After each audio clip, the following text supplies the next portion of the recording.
Hello.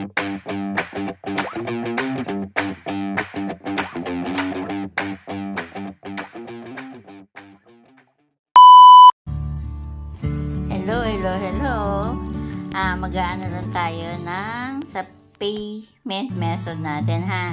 So, malapit na naman tayo mag-list ng updated payouts natin. So, check na ninyo ang mga payout method ninyo kung updated na siya, ha.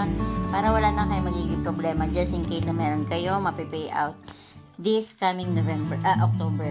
So, punta tayo sa payment method, and then if you select bank, kailangan natin mag-input ng Swift code. Kung namang problema naman kayo sa Swift code, alam niyo yung mga browser ninyo, halimbawa yung Chrome, yan.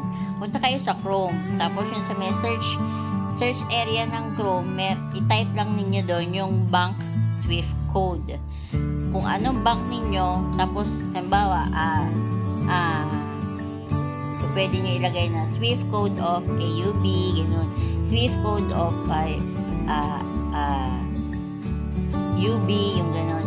Swift code of BPI, gano'n. Basta gano'n lang yung gagawin ninyo. Swift code, sa may Chrome, tapos kung ano yung bank ninyo, tapos select ninyo, i-type din ninyo yung name ng bank, at saka katabi ng Swift code.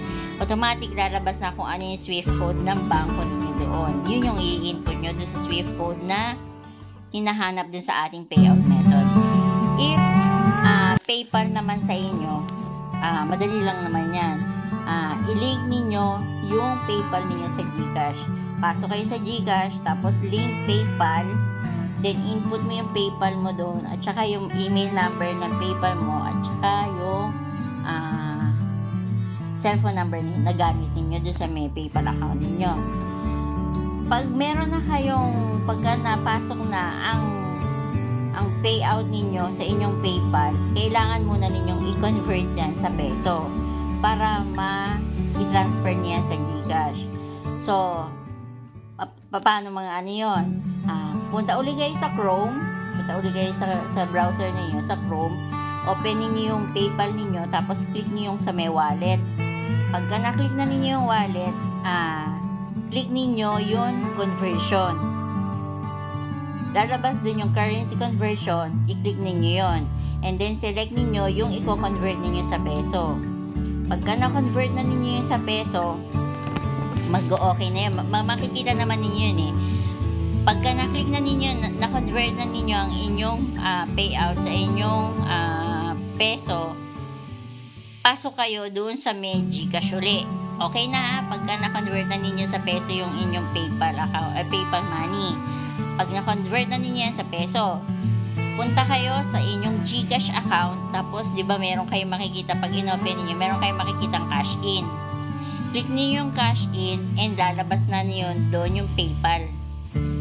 Click niyo yung PayPal, tapos makikita niyo doon amount, kung magkano yung i-cash in niyo. Automatic yon, 3 to 5 minutes papasok na ang inyong payout sa inyong GCash. Automatic yon. Pero kung magpe-PayPal tapos transfer ninyo sa inyong bank account, 3 to 5 days pasok niyan. Pero kung PayPal to GCash, 3 to 5 minutes pasok ang pera ninyo. Kaya mas maganda kung i-link ninyo ang PayPal ninyo sa GCash. Salamat!